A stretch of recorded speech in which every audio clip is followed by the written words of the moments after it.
There we go. There we go. Okay. What's up, y'all?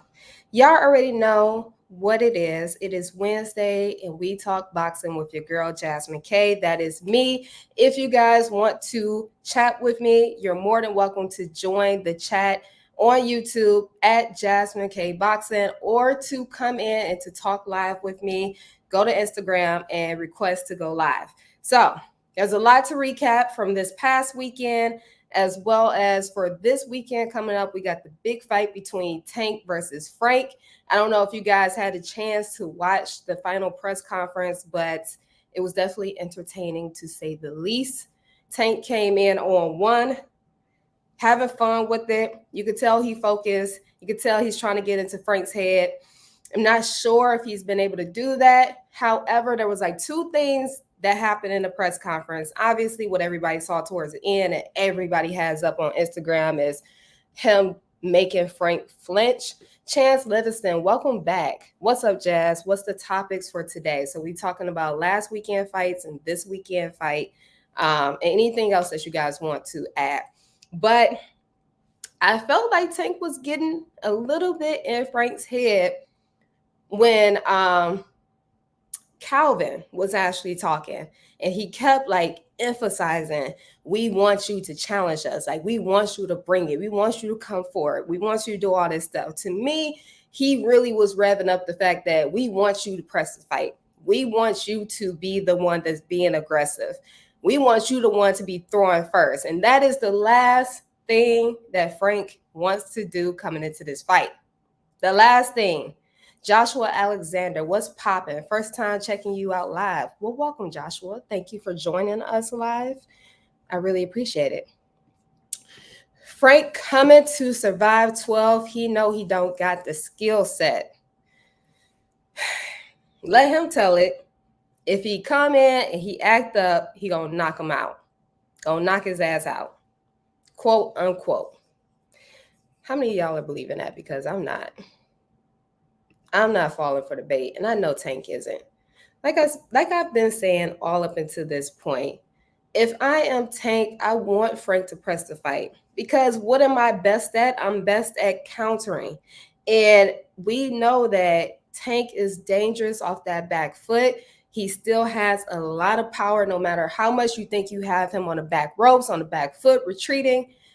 My man's got power in both hands, and if Frank wants to abandon the game plan, which I don't know what the game plan is, but if he comes in and he gets too excited and he abandons the game plan and he falls asleep, Tank is definitely going to catch him with a counter. Is which one? Is it going to be the infamous uppercut, or is he going to catch him with the hook? Tank has been saying that he's going to break Frank down. And I believe that. I think he's definitely going to target that body. And that's going to be a different type of fight that Tank is going to bring out of Frank that I think he's prepared for, but I don't really think he's prepared for it. Okay, let's see. What we got? God of this world, do I think Frank can win? I think it's possible for him to win. I mean, anybody can win. It's boxing. Anything can happen. He can get caught. But I really do believe that Frank is not going to win. Bruce Gas, Boxing, Jazz, and more. Salute, Jasmine K. What's up, Bruce? Chance Tank gonna get him out with the check right hook. Okay, so that's the one that you're saying is going to be the counter punch to get him out. If you guys are just joining me on Instagram and you're wondering why I'm not really talking at you or why I may be ignoring your comments, that's because I want you guys to go to YouTube at Jasmine K Boxing and join us there and jump in the chat, and I'll read your chat there. Otherwise, request to go live with me, and I'll add you in. Right now, we're talking about Tank versus Frank this weekend. We're talking about the press conference. We're talking about if Frank can win, who's going to win, if there's going to be a knockout, how is the knockout going to come? And Chance Livingston says that it's going to be a check right hook. Oh, what happened? Wait, let's go to this one. Joshua Alexander, Frank messed up in that pivot interview when he mentioned the liver shot that made him spit his mouthpiece out is going to be a body shot stoppage, I believe. I am not upset with that foreshadowing and that prediction. I would not be surprised. But you know what? Before I get to Mac, Joshua, what I think is possible in this fight, in the lead up, there's been a lot of emphasis on the body. And Frank don't like to be touched to the body, and how Tank is going to expose that, and how he's going to target the body. And once he feel that power, what is he going to do? I think that Frank is going to be so conscious of the body shot that he's going to give up some headshots. I think he's going to be so focused on protecting his body that Tank is really going to be able to set him up. I just think that Tank's just going to continue to play mind games with him. And when he step in the ring, I think that he's really going to force Frank to think, which is not a bad thing, because I do feel as though Frank has the technical ability to keep up with Tank. I think that he has somewhat of enough IQ. Now, a lot of people don't give Tank credit for his IQ, but I'm saying that Frank, I think, has enough IQ to make this a challenging fight and to force Tank to think. I just hope that he doesn't fall into their game plan and abandon his. I hope that he does not press this fight forward. I hope that he is not recklessly aggressive coming into this fight. If I'm Frank, like I've been saying all lead up to this fight, I want Tank to fight right in front of me in the center of the ring. Now, a lot of y'all are probably like, why would you want that? Why would you? Because that's where Tank can really load up and he can unleash his power. But I say that because I think Frank has the ability and the skills to turn Tank. And that's going to be in his best interest, is to get Tank right in front of him in the center of the ring and constantly turn him. If you will, fighting for foot position. That's going to be key. That's going to be key for him. Working behind the jab, establishing a strong jab, because we already know Tank, once he feel your power, if he feel like, it doesn't gain his respect, yes, it's going to be a short night. Okay, let me go back up to Mac. Oh, nope. Mac McKenzie. That flinch made Frank pee on himself a little bit. Yeah, he wasn't ready for that one. Chance Livingston, what's your opinion on Gary Atune on the card? Can he land a big fight soon? Okay, we're going to get to that. I'm looking forward to seeing him come back. I have not been as big on Gary and going back and watching his fights. Unfortunately, every time I say I'm going to do it, I just never get to it. So forgive me for my lack of knowledge of Gary. He's definitely someone that should be on my radar and I should be able to fluently talk about, but I don't. This will be the first time I'll really, really be paying attention to him. Joshua Alexander, 100% agree we are on the same page. Okay, cool. Also, believe this is Gary coming out party Saturday for sure. He is due for a big name fight. He just needs to become more marketable. Well, he's on the best platform to become marketable. I think a lot of people are going to be tuned into this fight and all of the undercards, given that we have the co-main event and Benavidez, and that arguably being a main event, which I'm a little disappointed that Benavidez didn't really get any shine for the final press conference. I know it's about the main event, but come on now. It's Benavidez. Like, come on. We could have did something for him. Maybe they could have had theirs yesterday. Larry Drummond. Frank is out to prove himself. He will be looking to counter on all of Tank mistakes. Tank doesn't make many mistakes, but he can't go in there underestimating Frank. I agree. I definitely agree.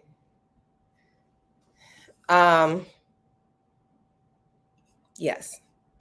This is a big fight for Frank.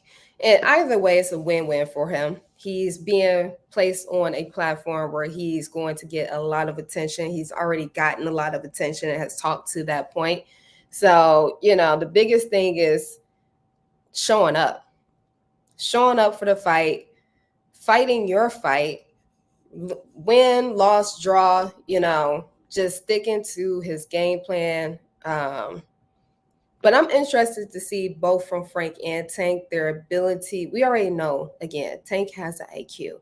We know that Tank can make, at this point in his career, he's almost where Floyd was, period. Floyd was always that guy who went back to the corner and knew exactly what he needed to come out and do. For the most part, he was just confirming what he saw and what shots to take. I think Tank is at that level now where he sees everything in real time. And when he comes back to his corner to talk to Calvin, it's more so just reassurance and refocusing and dialing back in. So I don't question Tank's ability to make adjustments on the fly, but I want to see if Frank is going to be able to do the same. Given the stage that he's going to be on, the big lights, the biggest fight of his career, and then going up against a guy like Tank that is, I mean, what more can we say about Tank? Like, a phenomenal fighter, best fighter that he's fought at this point as well. So I want to see if he's going to be able to make adjustments as the fight continues. And, if the game plan goes out the window, being able to pick up on another game plan, being able to listen to his corner and actually go out there and execute. So that's what I'm interested in seeing. Larry Drummond, you're on spot, in my opinion. Thank you. I appreciate it. You also said Gary is a dog. Yes. So everybody says. I wonder if the long layover is going to, affect. I don't know how active he's been in the gym in between time. Okay, Atkins, what's your take on the exchange between Tank and Spence? I think that Spence forgot for a second that he wasn't a fighter and that he was the promoter, the co-promoter of Frank. Right? He promotes him, not manages him. Or does he manage him? Either or. Manager, promoter, he forgot that he was either. And he went straight to fight, being a fighter and bickering back and forth with Tank. I think in that he got lost in what the question was and even answering the question. So, yeah, that's my take on that exchange. But, the more Frank gets these bigger fights and he signs more guys, the more he'll be able to exercise this different role. Outspoken 520 Boxing, welcome back.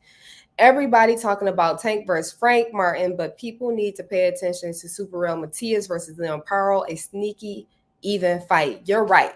You are right. And every time I see any preview to that fight that pops up on my feed, I'm like, oh, I got to remember. Matias fights. I have to watch that fight. Honestly, I watched Leon Pearl's last fight. And when it comes to beating Matias in his own game, I don't think Liam is capable of doing that. We have not seen anyone be successful in being able to outbox Matias for 12 rounds.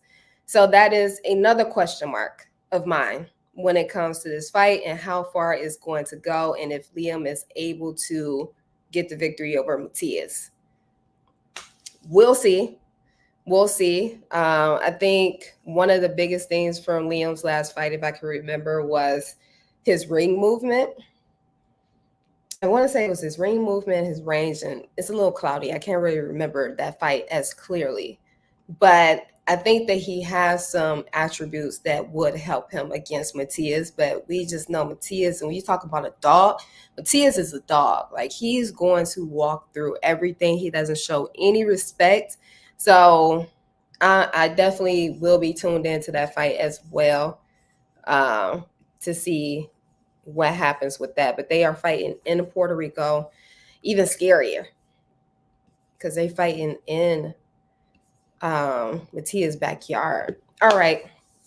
Livingston, they messing over Benavidez by not having his own card. I heard that Andre fight just did 50K. Yeah. Honestly, even with him being, let's just call it a doubleheader, because I feel like that's what it really should be, although it's on the same exact card and it's taking place in the same place, all that. I wish that they would have gave him a final press conference as well. Even if it was before Tank and Frank got on stage, if it was for just 20 minutes, if it was yesterday during the grand arrivals, I would have liked for him to get a little bit more attention than what I saw today, and him not getting any attention. So yeah, Mac McKenzie, I'm a tall guy and I have love for the short community. So am I bugging, or does Tank and Frank look more like oversized midgets than just some short guys? LOL. That was funny.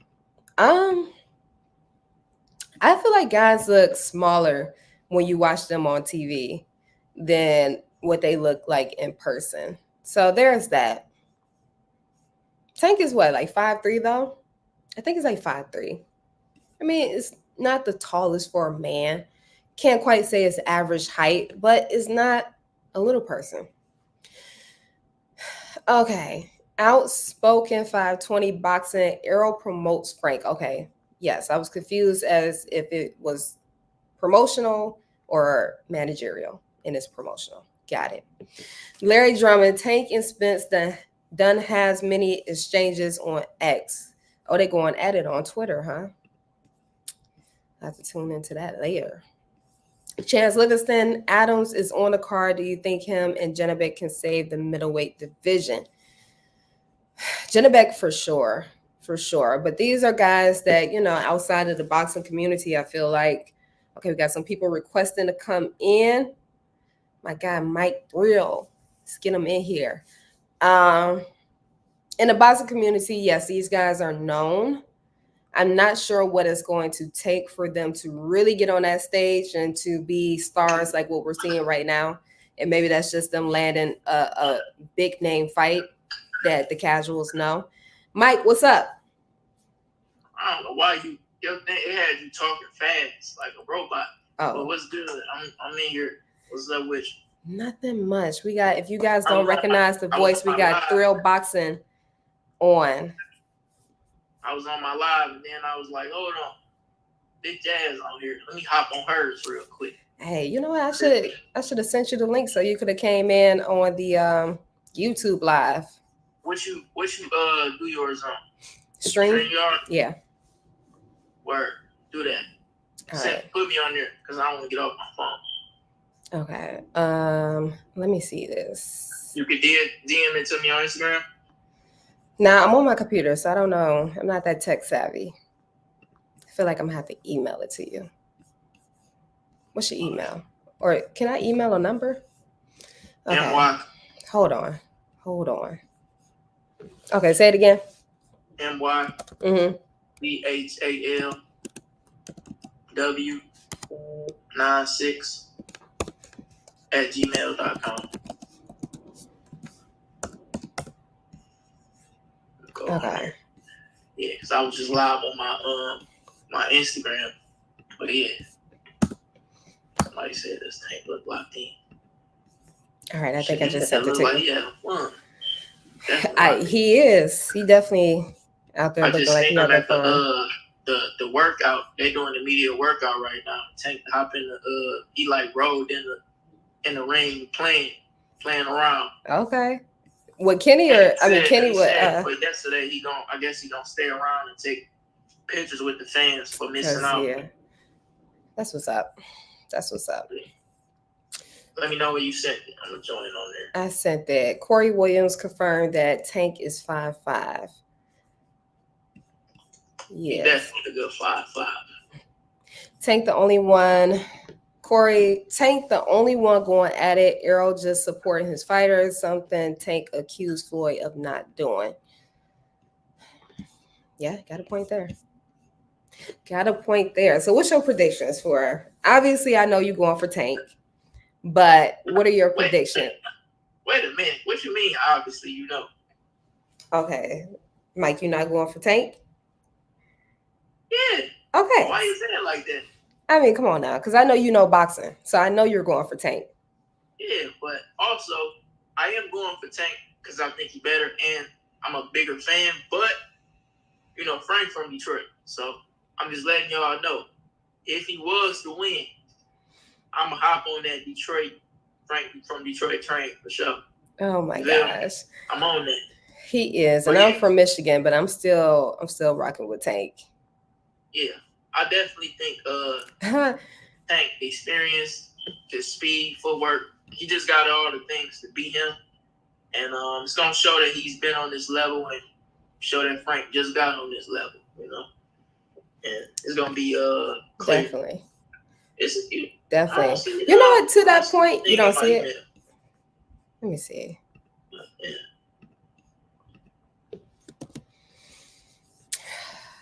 Okay, 1 second. Let me look again. I was going to say though, to that point, I feel like there's been a lot of conversations about carrying their opponents throughout the fight. We had that with Canelo, and then this past fight. Yeah, but I don't be agreeing with people be saying that. So you don't think Tank is going to carry him? Hell no. It's man. Hey, you can't be playing in there. When you got a guy ready to go, you need to get him out of there. I don't think Canelo was carrying Munguia either though. I think he was tired. People didn't realize he was tired. Mm-hmm. So you don't think Canelo could have got him out of there sooner? Is what you're saying? Absolutely, but he also wanted to keep enough just in case, because Munguia is somebody you don't want to gas against, and I think Canelo was more tired than people realized in that fight, especially late when he had hurt him again. Yeah, and Munguia was taking his best shots. It was like y'all could say he was ready to go. I think he was ready to go, but he was taking his best shit. So it's like, I think he's ready to go, but I'm not about to punch myself out. And he clipped it.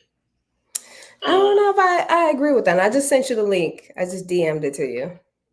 I don't know. I the Canelo that fought Caleb Plant, the Canelo that fought Charlo, though that Canelo was trying to knock them out. And I didn't see that same Canelo versus Jaime Munguia. I didn't. I feel like there were some shots that he usually takes that he did not take. Canelo is infamous for, doubling up the left.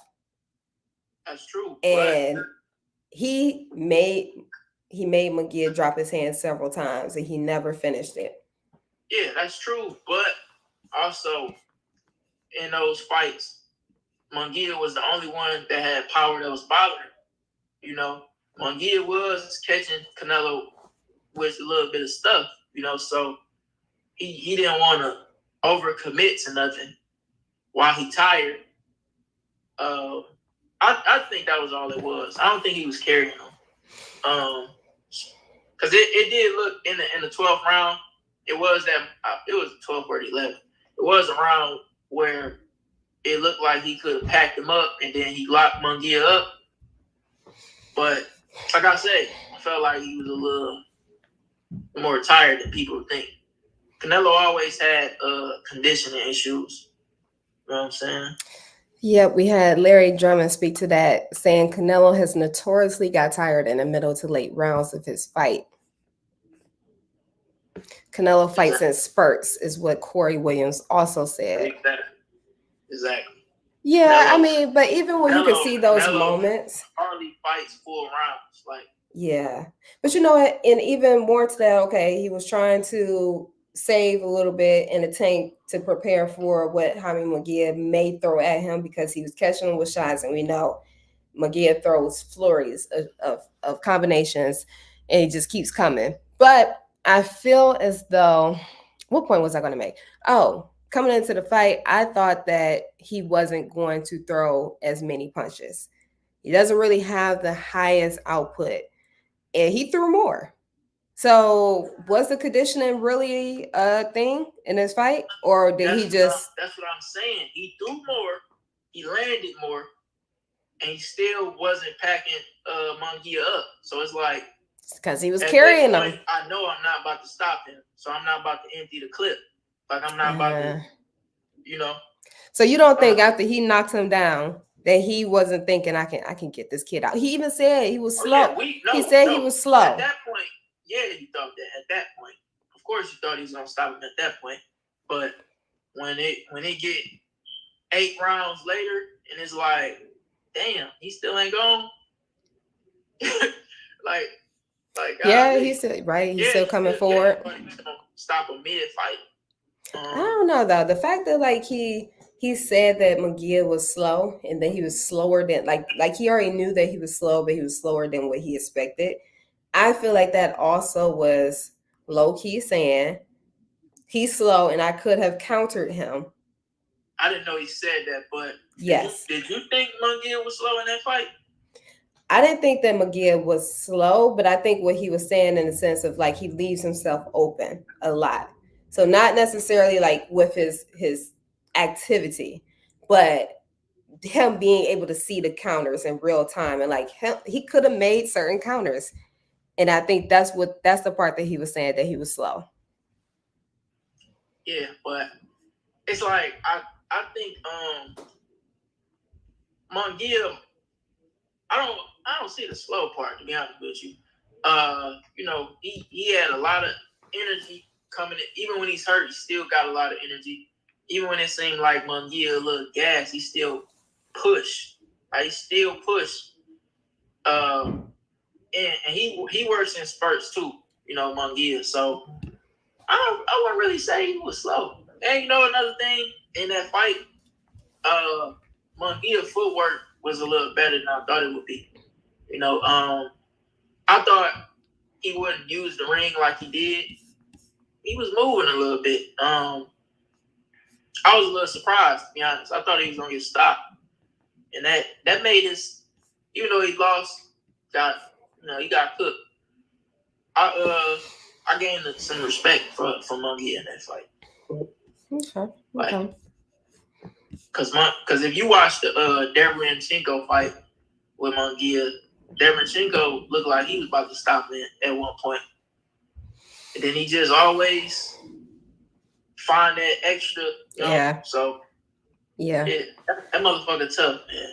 Yeah, I mean, I'm definitely impressed by his ability to go 12 rounds, to hit the canvas, get back up, take Canelo's power, you know, because although that was the punch that put him down, I'm sure he felt his power all night, and still. I ain't gonna lie, I'm going through it trying to get this my YouTube on here. Outspoken 520 Boxing said, I thought Canelo was cruising and comfortable in the Munguia fight. I thought so too. Chance Livingston, Munguia is food for everyone at 168, including Berlanga. He too basic. Whoa, Livingston. Whoa, Livingston. Oh, Jay Holiday, calm down. Definitely calm down on that one. You went hard on Munguia. I think Munguia beats Berlanga. 100. Berlanga's not. Has Berlanga fought anybody that has that type of activity? No. I think that's gonna be. And he struggled with lesser opposition. I think his name is Kostakhiers or something like that. He dropped Berlanga, and Munguia, he gonna be coming. I think unless Berlanga's able to clip Munguia, I think Munguia stops him. I think Berlanga relies too much on like sitting on his punches, which I think you talk about somebody that's slow. I think that slows him down significantly. And that's then who I think is somewhat slow. Yeah, Berlanga's definitely slow. I think he's slow. Definitely. Doesn't have the footwork at all, in my opinion. I mean, two guys that have similar styles, but I think Munguia is more effective. And I think he's definitely going to gain a lot of experience from fighting Canelo. And I think Munguia power is more than Berlanga. Berlanga can't defend the left hand, so I think he can't defend it because he just can't see it. So if he catch one left, or you better, there's about 5 more following behind that with Magia. I'm really going through it right now with this damn So look, going on your thing, because I'm trying to connect it to my YouTube, but we'll figure that out. We'll figure that out. I think something that really people really sleep on with Mungia is his motor, though. Like his durability and his motor. Like you could think he's about to go, and he's not. He's not going. Yes. Into studio. Let's see. You don't see if I'm entering your chat. Well, I might be. Hold on. Oh, I see you. Might be. All right, let me add you. I'm gonna figure this out.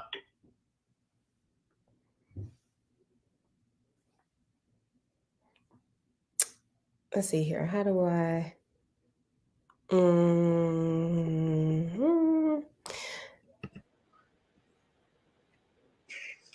The only thing I'm worried about. Oh, I'm on here. We on here. Yeah, you gotta leave Instagram. For sure. Oh, there we go. We in here. Okay. The only thing, what?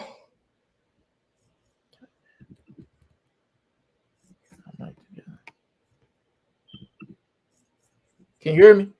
I can. All right, my bad. Am I on my YouTube? I'm on my YouTube. That's what I was worried about, because my sister be logging her thing. Are you so? Mm-mm. Okay, why am I echoing like this? Okay, stop. All right, go ahead. Yeah, we in here. It's gonna be get easier to me. I just don't be knowing how to do this. We're in the same boat. The same boat. Corey said once Magia brings him past 5, it's over. Yeah, it's gonna be too much offense, I think. And Berlanga doesn't have the best defense. Doesn't really have any defense. So you trying to defend Magia for 12 straight rounds? My dad migrated here from. Hold on, let me figure this out. What is that? Chance Livingston, Berlanga need IQ, but I can see Berlanga. I figured it out. I had a YouTube. Can you hear me? Yeah. I had a YouTube link. Pacquiao, who's that? Pacquiao. No, the Pacquiao. Berlanga needs to go back to the lab and fight champions. I can't see the chat, but Pacheco. You talking about Pacheco? You know what? I've never been the best at. I always said if I was a teacher, these kids will hate me because my squad, we were supposed to fight Pacheco at once. Man, we had to. We weren't able to do that because we had a fight in a week, and then they didn't want us to. They basically want us to pull out to fight Pacheco, but it's like, shit happens. But yeah, that was how I got on to Pacheco. But Pacheco is I think he'll beat Berlanga. He's not as seasoned as Berlanga, but I think he can pull that victory off. He could box, he could punch, he could take a punch. Yeah. But Eddie Hearn is lining that up with Pacheco and Berlanga. But then Berlanga started to go the Canelo route. He's not jumping off that. Yeah, so that kind of changed the. Why is my hair like that? That kind of changed the trajectory of Pacheco's next moves. Mm-hmm.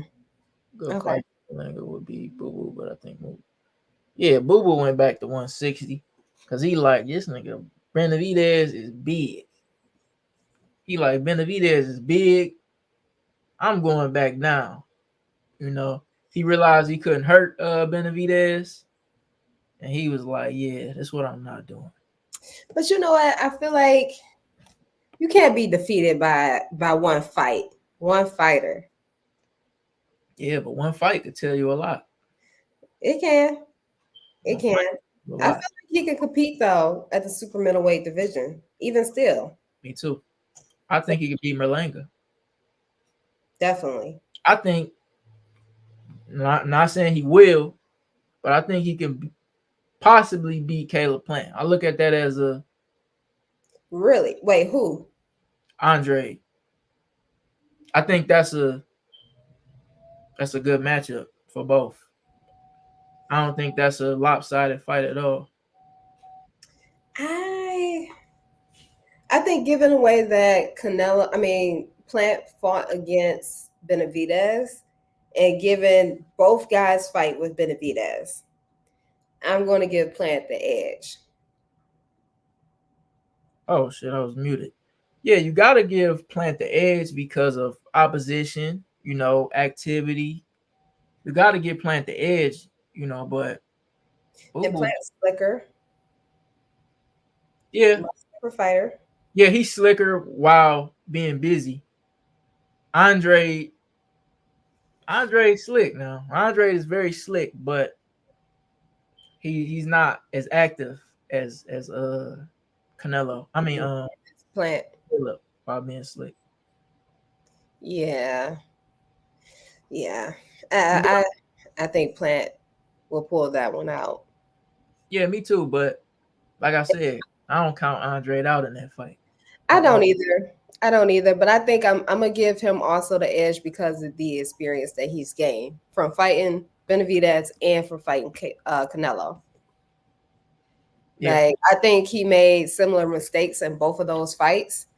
That if he could fix, which I feel like he's probably been in the gym and fixing those. And I'm trying to figure out like target what exactly was the mistake. Like I have it in my head, but to articulate what it was. One, I feel like I don't know, maybe his punch resistance has, gone down as well. And that's a factor. Cause I feel like you said you Andre. don't no Plant. Oh, nah. I think conditioning. I think I That's think he fades. He uses his legs a lot, and you know he be working. He throw a lot of big shots. I think he be fading in a lot of big fights where it's a guy with pressure. It's a guy making him move a lot. I think he fade in those fights. So definitely, and that's the part that I'm a little on the fence about. If it's because of again the punch resistance, once he gets hit, you know, the conditioning part, like he obviously has a decent conditioning because he's able to go the 12 rounds. Now with Canelo, he got knocked out, but in the later rounds. But he went all 12 with Benavidez. So I feel as though like once he gets clipped, once he gets hit, thanks to his conditioning, he's able to continue to fight. However, his game plan doesn't last all 12 rounds. yeah, I don't think it's the chin though because I don't think it's the punch resistance because we say that about a lot of people that got knocked out or hurt a lot, but I look at it like when your brain is scrambling in these fights, that's that's that punch resistance, that's that chin. But I feel like he just got hit by big punchers.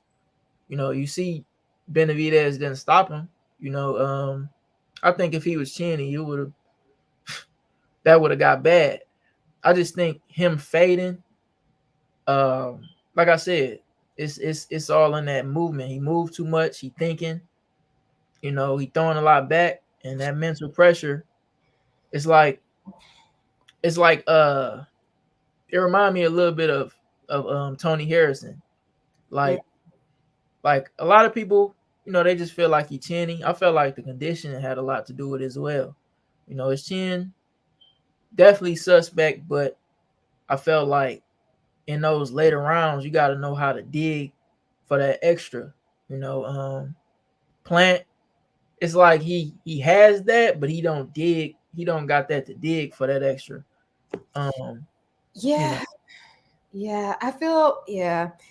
And I mean, maybe that's it because I feel as though, right, like we know he has, for the most part, I think he has good footwork. He's a guy who can turn you. Especially, he could, you know, you'll back him up against the ropes, but he knows how to counter off the ropes and he knows how to get under and turn off the ropes. He knows how to turn you in the center of the ring. And I feel like in the Canelo fight, he stopped. He started just standing right in front of him and just trying to fight. And that's where it went. But then I feel like at some point in the Benavidez fight, he did the same thing. He survived, but it's like you're a shifty guy. But you know what else I meant to say? My bad for interrupting you. I just had to get this off. I seen somebody say he can't keep those guys off of him. That's one thing, but it's different variables into it. You can't get them off you with your best shot, and then you fading, and not only that, the body shots are breaking you down. So it's all a couple things, that come into play. I don't think it's just one or the other. I think it's in those two fights. It was conditioning. It was Benavidez breaking you down. Canelo was shooting a lot to the body, hitting his arms. They was taking a lot out of him. And I don't think it was like the chin. I wouldn't say punch resistance. It's just they was breaking him down. He already faded a little bit late, so yeah, that activity with punchers like that, it's like shit. So is this something that he can go back to the gym and he can work on? Can he come into the rest of his fights and his career and that not be an issue? Or you think that's just a part of who he is at this point? I think it's mostly who he is, but I don't know how much rounds he goes in sparring. I don't know how, what level he takes it to. So I feel like as long as he fight a Canelo or a Benavidez, same thing gonna happen. But these other fighters, not them, So I don't see him really struggling with too many other people. Caleb Plant. Mm-hmm. Yeah, I think he's at this point he's fought the best. Boo Boo would be a challenge for him. I don't think it doesn't seem as though that fight is going to be made. He's so focused on Berlanga. If he gets Berlanga, I got Plant over Berlanga. But let's switch. So go ahead, say what you about to say. Then we're gonna switch gears. Now, I was reading this comment. People slip on Christian and Billy. That was another guy we could have got, but we had some legal troubles, man. Couldn't get that. We had that opportunity for Paris. Mm-hmm. Man, I wish we could have took that fight. But I like Christian Billy. I think Morrell should fight him, but Plant will struggle with him, but I think Plant got enough to beat him for sure. Yeah, for sure. To me, Mobility's he's one dimensional. Like he only knows how to fight forward. Defense isn't the best. So yeah, against somebody like Plant, again, experience, defense, activity. Yeah. I think it goes all 12 rounds. I don't think he has the power to knock Mobility out. I think he's yet to get, like, his wrinkles ain't showed too much yet. I mean, we see that he's one dimensional, but I think it's something there that somebody gonna exploit. I just don't know what it is yet.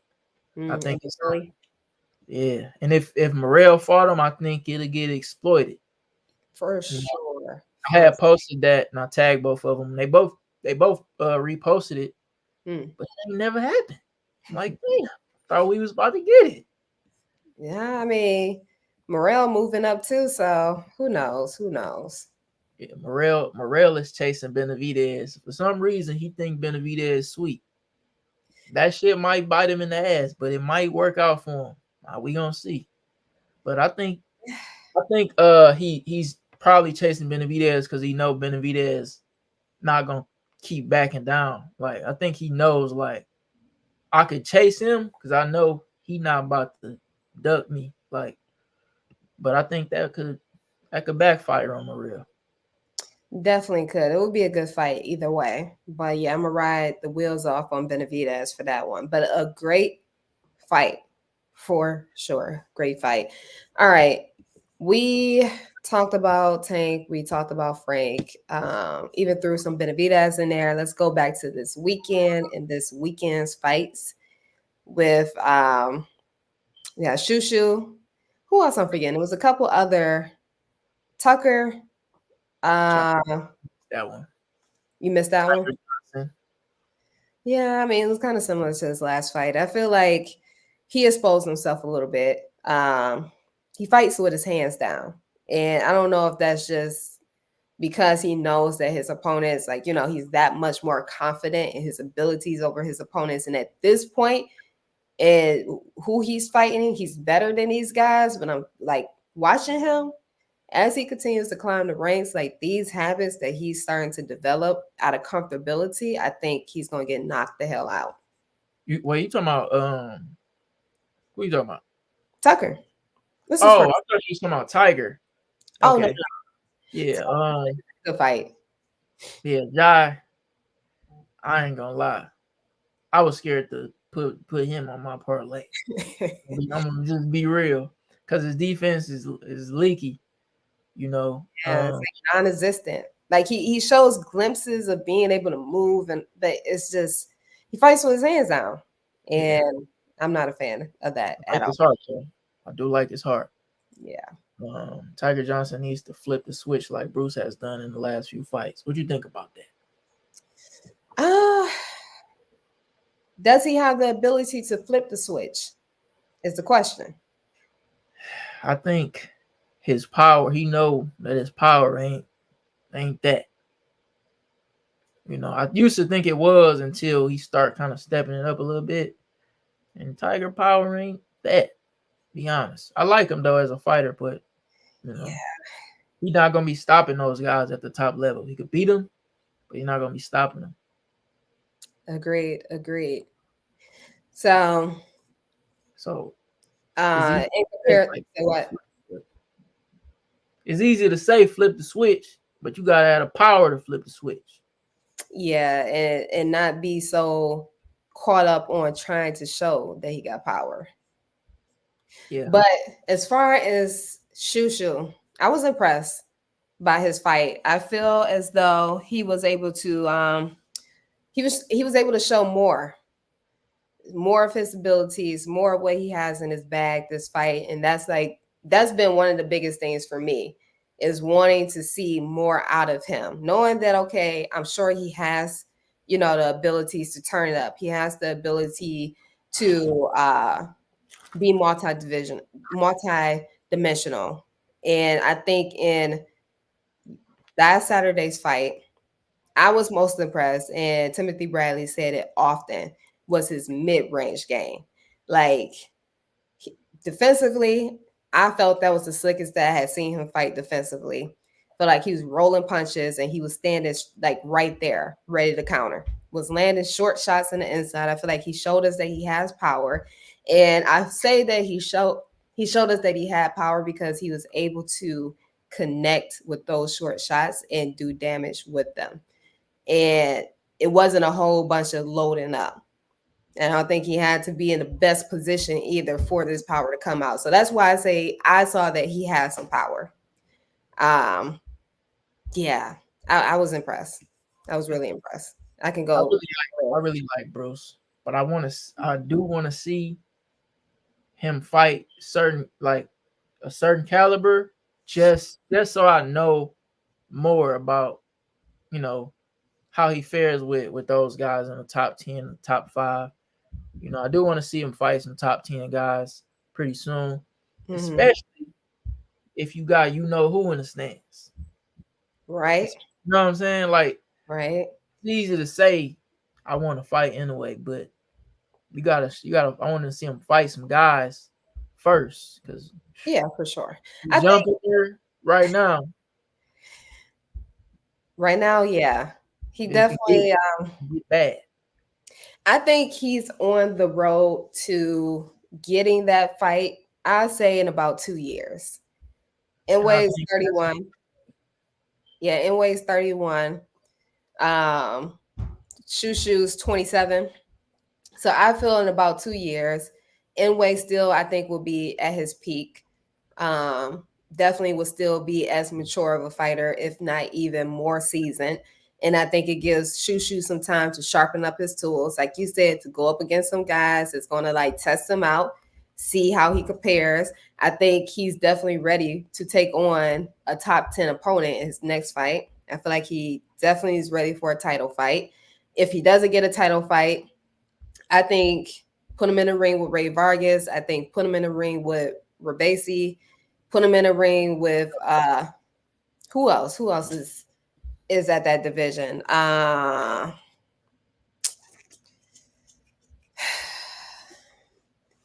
Damn, who just got they just already Espinoza.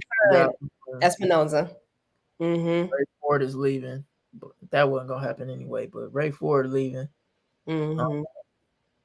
I think. I think. Yeah, like I Well, said, I want to see ShuShu fight some top 10 guys before he do that. Like I actually, yeah, the 2 years make a lot of sense. You know, he probably have how many fights he got now? Shit, I forgot how many fights he I got. think he's like maybe 8, no, Nah, 13. you gotta have at least 12, 13 now. Yeah. You I think ain't fucking in 13. a way with 13 fights. I don't care who you is. You gotta just get a little, get a little experience, get a little bit more at Mm-hmm. that level. Mm-hmm. Well, you're not even at the level yet, but get at that level and get some experience. And if it's any guys that can prepare him for in a way, I would be doing that. You Yep. know, I don't like how they trying to. If they are trying to rush him, I don't want them to do that. You know, it's Yeah. no reason. There's no reason to really rush that fight. You know, really Yeah. not. I think ShuShu has a good enough team that they're not going to allow for him to be rushed. And he's at a very pivotal point in his career to me, where again, 27, right? Everybody's making emphasis on how old he is and how late he started, and I just feel like block that out. Definitely, there's no need to rush it. There's a lot more for him to accomplish. I don't think that ShuShu has been calling him out. Obviously, he's confident in his abilities. And of course, any fighter is going to be like, yeah, I want him next. Or, yeah, I could take him next. I'm prepared for that fight next.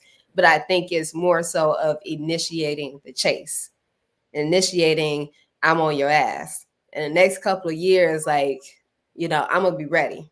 And honestly, I think in the next 2 years, I think that ShuShu, this is a winnable fight for him.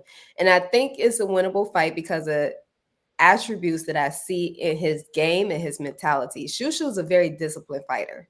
So that alone is going to help him remain in discipline. He's a gym rat. He stays in the gym. He stays learning, pushing himself.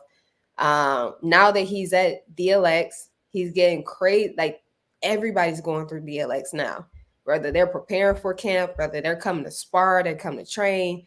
Like, so there's a lot of guys, top guys that are at the gym that he trains at, that he's going to have the luxury to jump in the ring and to learn from. So there's that. Um, then I feel like he has a little bit of everything. Now there's some spots where there's some weaknesses, and then there's some spots where there's some strengths that are more than others. But I feel like the fact that he got a little bit of everything, he could continue to grow in all of those areas. Like it's different if you just, like a one-dimensional fighter who doesn't have the ability, doesn't have defensive skills, doesn't have footwork, isn't able to stand right there in the pocket defensively, but still stay in position to land their shots, not taking themselves out of position, not taking themselves out of fights. So I think there's just so much. And listen, I've watched Mway's last fight a couple of times. All They're right, scary. that shit a lot of you. It's going to take a talented, special fighter, someone that can match his IQ, somebody that can match his explosiveness, his quickness. Inway is quick as hell. He's fast. He's explosive, and he has the power. He got the IQ. He got everything. but he makes mistakes. And I don't know if that's just because he knows he can get away with it. Like in comparison to a Crawford, I feel like Crawford don't make a whole lot of mistakes. I think Crawford make a lot of mistakes too. I Oh, think, but please. this the thing. This is the thing. Please. I'm gonna get back to the Crawford part, but it's easy to say it's easy to point out those flaws at the top level. Of course, you're gonna get hit by those guys at the top level. That's what I'm saying. I need to see Bruce fight guys like that, like the Nearys and go Mhm. guys at that level, so we know how great his defense is, how great his IQ is. You know what I'm saying? It's easy for him to look like a I ain't gonna say Floyd Mayweather, but like one of them guys against this opposition, because he has that type of talent. My IG is Thrill Boxing, man. Thrill Boxing on Instagram. I seen somebody say, let me go up. Venato. Was Venato the guy who he fought Rosie Ramirez? Who is that? I don't know who Venato is. I'm not familiar with him. Yeah, yeah, I think that's his nickname. I'm not sure which one that is. Mm-hmm. Espinoza. I'm not sure who Venato is, but Espinoza. See, I want to see Bruce with guys like that. Yeah. Guys that's in that realm, but in a way it's different, man. Like I said, Neary got popped. Neary been at the championship level. He done fought the best already. Yeah. So I was looking at his plays. yeah, Then he's at the ring belt too. Yeah, you're not a guy you can sleep on. Yeah. So yeah, Inoue got a little careless in that fight, but you think Inoue about to be getting careless like that in more fights? You know Absolutely. what? He did get careless, and I specifically was watching what he did then on from the first round to see if he was still leaving himself open the same way. And what adjustments he really made. I mean, Inoue is a super disciplined fighter. He fights phenomenally well behind the jab. I mean, very rarely when he throws his jab is his chin in the air and is he past his lead foot. He's like, it's solid, very solid. Probably maybe the most solid jab I think that I've seen that I've paid attention to. But I feel like he does take risks. And I think as ShuShu, again, he fights these guys that challenges him that are top guys, former champions, et cetera, et cetera. Like I think he'll gain the IQ and he'll be able to capitalize on when his opponent makes the mistakes. But one of the things that like Inoue, he swings big sometimes. And when he swings big, he leaves himself open. And the other thing is, I think what most of his opponents have made the mistake of doing, and probably, you have to give credit to Inoue in baiting these guys into fighting his fight, but they all press forward. And he forces them to take risks. And 9 times out of 10, when they take the risk, he does make them pay. But you can't fight Inoue. You can't be the aggressor, not pressing forward like that. Like you have to be able to fight. What you think he gonna make? But I think that's what ShuShu is good at, the mid range. I think ShuShu has the ability to make him fight in front of him. He gonna play them high IQ mind games. I'm saying if this was to happen right now, he gonna let him think he in control and run his ass into some shit. Bruce got to learn, it's a lot he got to learn at that level, dealing with those type of guys before he get in there with Inoue. That's all I'm saying. Like, I can see him getting to that level for sure. Mm-hmm. But right now, Inoue just he be in control. Even in that round where he got dropped, it was like I still was confident that the shit wasn't over. I'm like, he in control still. Like, I mean, not in control, but he's still doing what he need to do. Mm-hmm. He a master in there, bro. Like, so it's hard for me to see somebody at 22, 26 really bothering him at this moment right now. You just got a different grit, a different mindset in there, and it's gonna take more than just the abilities, because Bruce got abilities, but does he have that grit at this level yet? Does he have, can he take in a way? Yeah, he can dish it. Will he be able to take that yet? We just gotta see. We gotta see. Yeah, and I think Corey also just hit it on the head. Combine that with the speed, it's hard for guys to think under that much pressure. Yeah, for sure. Which is why I'm saying in 2 years. I'm not saying immediately put ShuShu in the ring, put him in front of Nway right now. No, I'm saying in 2 years, let him develop even more. Okay, he's developed as a prospect. He surpassed that. He's at that contender level, challenger level. Let him work that for the next 2 years. And what's up, Tay? And yeah, I just feel, like I said, I just feel like there's definitely something there. And if ShuShu keeps progressing, he's going to be ready for that fight. And again, a credit to his team. I think they're gonna prepare him for that.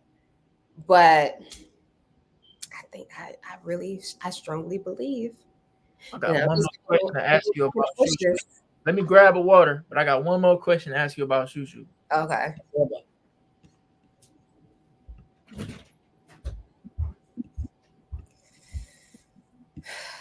Tay, what's up?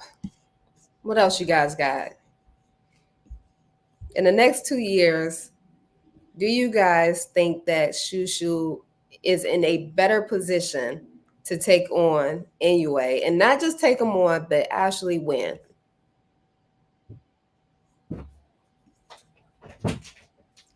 Okay, I can add multiple people in here, right? Or can I only add 2 people? I can add 3. Yeah.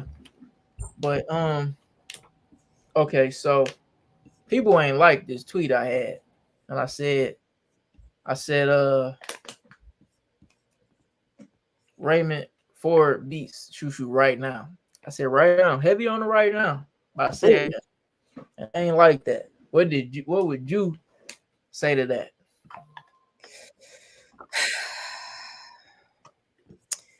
I'm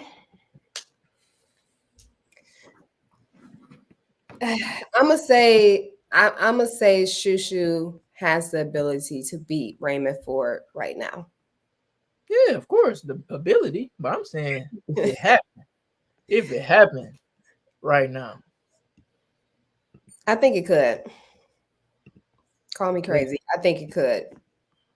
And that's because of maybe had Raymond had a different performance versus Nick Ball, maybe so. And again, you talk about a fighter that I feel like fights in spurts.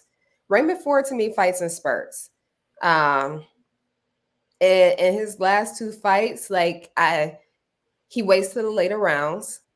And I don't know if that's because he feels like he gets stronger in the later rounds or what it is. If some of that steam. Okay, so maybe it's that. But then in this situation, it was too late. Too late for him to do all that. I mean, I still felt like he could have got the nod, but he did wait too late for sure. Yeah. But I think I'm big on experience. That's why I be getting some of these fights wrong. Like that last week fight. Mm-hmm. That's why I be getting some of these fights wrong, because I'm big on experience and at that championship level. And I just think right now Ford just had a few guys who was at that level, and he kind of becoming a real vet. It's easy to look at the last fight and say, yeah, ShuShu would beat him, but yeah, I don't know. I like that performance. It just starting late is crazy. You said what? Just starting late like that is crazy. Yeah, it is crazy. And I think if I had to put Ford over ShuShu, I would give the power to Ford over ShuShu. However, I don't think that you think ShuShu got more power? We still got to see. Are we talking about with Ford stepping up, or still fighting super featherweight? Still fighting super featherweight. Yes, I felt like because we saw that from the last fight. Because Ford hurt Ball in that 12th. He might hurt him in some of them other late rounds. 11th and the 12th. Mm-hmm. Then you ain't drop him in that 12th, and I thought he was probably gonna stop him, but he was giving him his best shot, and it was like it wasn't enough. Mm-hmm. I felt like if Bruce caught him with that, mm-hmm. put him away. Mm-hmm. He would put him away right after that. But yeah, I mean, but yeah, I mean it ain't happening anyway because Ray over that shit over with 126. But somebody said, hey, let me go back. Somebody said he ain't built for it tough. mm-hmm. I ain't gonna lie, man. I gained a lot of respect for Ray Ford in that fight. Because if you fight, I'm gonna be honest, it's a fight where he had like a draw, and I think it was a fight before that. I used to think Ray was straight mid. I'm gonna be honest. Mm-hmm. But these last couple fights, it was a fight where he stopped the guy. It was one of his last 3 or 4. And he been gaining my respect a lot. In his last fight, I thought he was touching Ball up late. But if he had started with that aggression some rounds before that, he would have got the nod for sure. But hey. Yeah, agree. Well, I'm not trying to turn this into the ShuShu show, because that's definitely what it's given. Because I'm putting him up there high. Oh yeah, you like ShuShu. We're gonna have to revisit it. Gotta line them up right. That's all I'm saying. Don't bother Inoue right now. Let him get them other champions or something. Not bother Inoue right now. Don't think just because Inoue coming up to 126, do not think he's sweet. Please. Mm-hmm. Please don't think he's sweet. All right, so jumping ship just a little bit. All right, do you feel like Inoue has to come to the USA to fight? Do you feel like he's leaving money on the table? Do you feel like it makes sense? Timothy Bradley made the statement that nobody knows who Inoue is. Nobody was looking to take pictures next to him. Nobody was looking to sit next to him. And basically, he's leaving a market untapped. Man, Inoue is a star. And if you getting 55,000 people to sit in a crowd anywhere versus going somewhere and you might get 12, 13 if you lucky. Mm-hmm. Man, make that 55 every time. But I mean, he already been here for one. But I see what they're saying. They want him to, I guess, come do a big show here. But he's already fought here 3 times, 3 or 4. But, yeah, in the States? Yeah, and he fought in Vegas like 3 times. I know he fought Maloney here, and I think 2 more people. But yeah, I mean, he had 55,000 people in Japan at the Tokyo Dome. I think Mike Tyson and Buster Douglas was the last person to fight there. Like, why would he? Come on now. And then I think he probably the highest paid Japanese fighter. Like, it makes sense. Why would he come here?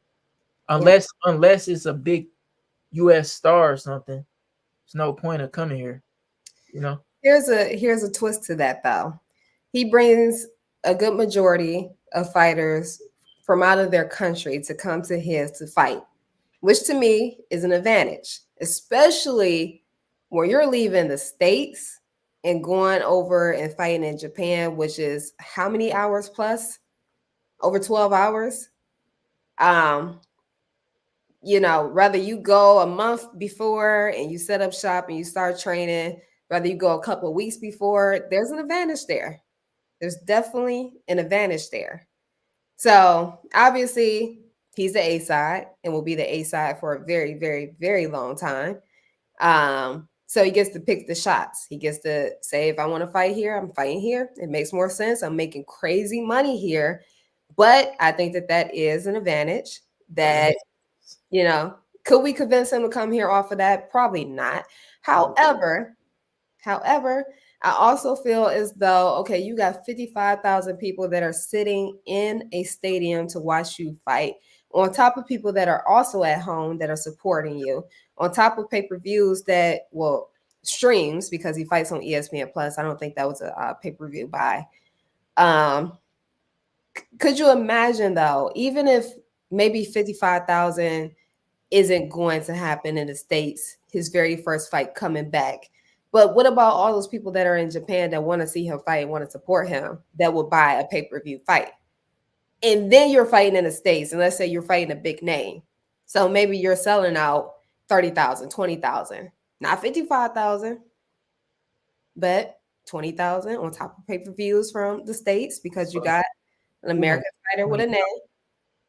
Then you got all these people in Japan buying your pay-per-view. 20,000 though. You said what is 20,000? Get them 20,000 though, and who's gonna be that dance partner? In 2 years, it could be ShuShu. We gonna see. Can't bank on that. We gotta see. But Okay. Appreciate you, Corey. Follow Thrill Boxing on Instagram.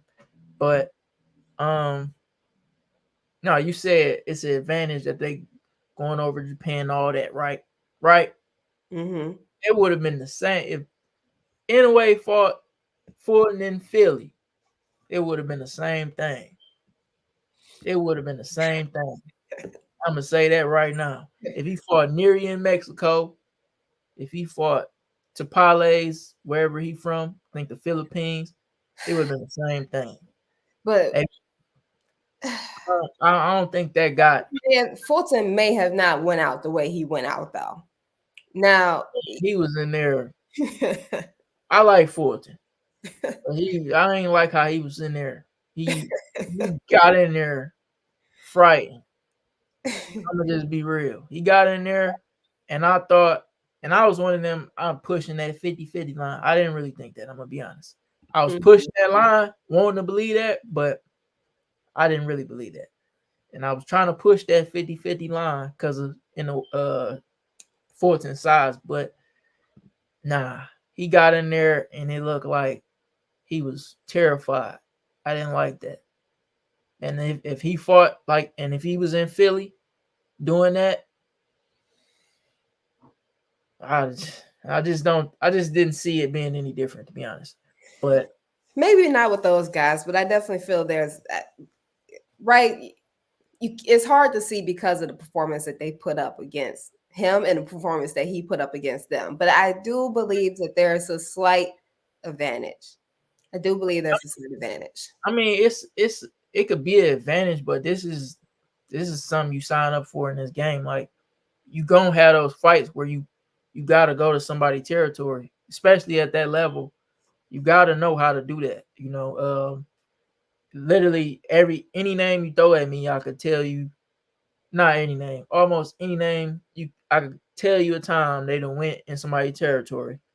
You know what I'm saying? Like, you're gonna have to do that, especially if you're not a big star. You're gonna have to do that. But if anybody in the US was to make big fights with him, who could it be? Like, who could it really be? Like, we know the obvious, Tank in a way. Mm-hmm. Tank gonna have to bring him up. He gonna have to lose a little bit of weight. Mm-hmm. Who else? I mean, it don't really make sense for him to come here like that. He's like not that many. It's not that many people, not right now.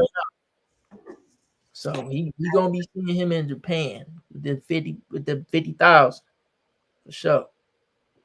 I agree. Okay. Carlos Adames, Terrell Goucher. You familiar with Goucher? I'm not. Okay, you seen that fight with him and Zoo where he dropped Zoo in the first or second round? I don't think I did. Yeah, so yeah, that was Tim Zoo, I think, first fight in America. That was like probably 3 years, maybe 3 years ago, something like that. He fought Tim Zoo. Terrell Goucher, he was an Olympian on Spence 2013 team or whatever. Mm-hmm. And he fought a few people, Lubin. But yeah, Tim Zoo thought it was sweet. came to America, fought him, and he dropped him. He dropped Goucher. But after that, Tim Tszyu was whooping him. But I said all that to say Goucher is a live dog. You know what I'm saying? Just off that, dropping Tszyu, you know. But Goucher tends to make fights boring. You know, he'll try to box you, and he will make that shit a sleeper.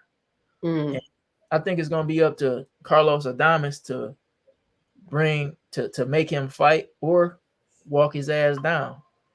And yeah, I think Carlos Adames is a good fight for him to defend his WBC belt. He just got off Charlo being stripped. Yeah, that's gonna be a good fight though. Well, maybe not a good fight, but yeah, it should be. But Goucher is, you know, he be bullshitting. So he even hurt Lubin. Goucher hurt Lubin too. But I mean, it wasn't a big moment, but he hurt him. Okay. Okay. Speaking of Lubin, we just saw the fight with Zayas. Zayas, I mean, he took care of business. But I think in this last fight, I kind of felt as though, okay, maybe one or two more fights before a title chance. I'm still very high on Zayas, but he got some tough guys in the division. I think did he call out Lubin or he mentioned Lubin? Yeah. Like, you think Lubin's sweet. So I don't want that fight right away. I think his next fight, a good fight for him, and we probably will never get it because of who's with who. But I think Ramos will be a good fight for him. Yeah. To take next. But I'm gonna be honest. I'm not high on Xander. I'm not high on Xander, and I don't think his power is what I used to think it was. And that's kind of what made me feel like after this fight, I don't know, the power just didn't seem to translate. But I'm gonna keep it G. This Lubin fan gang, low key, I'm one of the biggest Lubin fans. I was even wrong. I even thought he could upset Charlo. I was wrong about that. But yeah, my friends was clowning me about that. But nah, look, these dudes keep thinking Lubin's sweet, man, because he's a little sus on the chin. But I think they need to stop playing with Lubin's name, to be honest. I'm hoping Lubin get that shot with the IBF. He's supposed to get that shot. It looked like it's falling through. But yeah, these guys thinking Lubin's sweet, man. Xander Zayas, that shit could ruin his career. For real. Not ruin, but like alter his career. And yeah, I think he should just, but long story short, I just think he should stop playing with him like that. Yeah. Yeah. I mean, I think we definitely saw in this last fight that, you know, he's now stepping up to charted territories. You know, it's going to get harder. He's going to face harder opponents. He's going to face guys that can hit hard. He's going to face guys that got that experience. So I definitely feel like, you know, he needs another couple fights that's going to push him. Really push him. I actually like that I just started like doing parlays or whatever because it makes me look at the game a little bit different sometimes. Like as far as Zayas and Teixeira, I think that's the name that he just fought. And I thought he was gonna stop him. I was gonna bet on that, but I was like, I don't think I should bet on the stoppage, right? And yeah, that's the same guy that beat Adames. He had 2 fights with Castano. I believe he had 2 fights with Castano. I might be wrong about that. For some reason, I think he did. But Teixeira was you know a good fighter. So I'm like, if he stop him, then that'll be impressive. But you know, it was kind of like, I don't know, it kind of let me down a little bit. But I do want to see Zayas against more names like that, and we're gonna see if he could add more to his game. Yeah, I'm trying to think I can't remember. How did he target the body that fight? I didn't see everything. Yeah. I was I was I was I'm watching that fight, right? And I'm falling out. And I'm trying to stay locked in, but I was falling out. But from what I seen, it just looked like he was. Nah, I ain't even gonna say. I just don't. His power. I don't know. I don't know. Mhm. Yeah, I think that was. It's a let down. Be honest. I'm just like, damn. I Yeah, thought I mean, it was a little, you know. it's one of those things that we kind of fell in love with. I could say for me, fell in love with him and watching him fight early. He is still young, only 21. I'm impressed that he's able to sell out the what was it, the Hulu Theater, Madison Square Garden. That Um, does hope that he's 21 though. yeah. Yeah, So because I often forget that. I think he just needs another two fights that's gonna really push him. Bounce back. What you laughing at? I didn't understand what that comment said. He said Lubin's chin is softer than J. Cole, the Oh, battle rapper. Like, damn. Golly. see that. That was Um, mean. but okay. All right. So I got to touch on it. Ryan Garcia went to jail for vandalizing a hotel that he stayed at. I want to see what the damage was because they said it was what, like, I don't know, $10,000 to $20,000 in damages, something like that. I'm interested to see what he That did. shit could just be a $10,000 painting, and that could probably be it. Exactly. But It's probably something small because I feel like they would have like plastered it everywhere unless his legal team intervened and they didn't. But I'm gonna keep it G. I'm tired of Ryan and his bullshit. Like he said, he fake crazy, then he not crazy, then he woke, then he not, then he going through stuff, then he not. I mhm. don't be knowing what to believe. I Like, believe he really going. I believe he got some mental disorders because at this point, like you tried to, okay, I got y'all, haha, I got you guys. I was just trying to sell the fight. There's no fight to sell right now. man, I don't be knowing what he on. For real, for real. Like when I was at the presser with him and Devin, uh he just looked like he just on his phone, he typing, he looked angry, and I'm just like, I don't know if he ready. I don't know what's going on with dude. Mm-hmm. I'll still be confused, but I do know that he got a script. I don't know if he really crazy, if he really going through stuff. I don't be knowing, but I do know he be having a script half the time, like with like his little rollout. It be Mm-hmm. really strange, but I don't know. I think he also panic, not panicking, but he having a tantrum because he know that punishment coming soon. I think that's definitely part of it. I seen that he also was saying his mama got cancer and she can die any day. It's like I hope because you done said some shit that might not have been true. I hope. I mean, I don't hope she got cancer, but I hope like I was just saying, yeah, you ain't just there's saying actually something shit. going on. Yeah, like I hope. So he be throwing me off, man. I ain't gonna lie.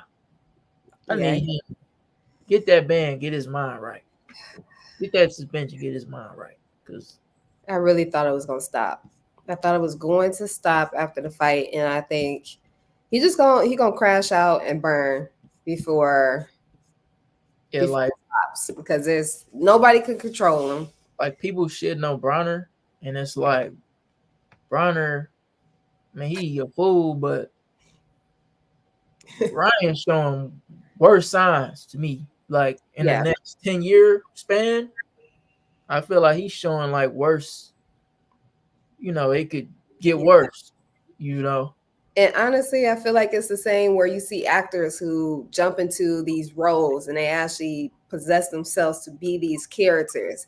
Okay, even if it's all to act, like you can act crazy for so long before I don't know, some of it's gonna be some truth to it. It's gonna become not just the routine, but actual, walks of life.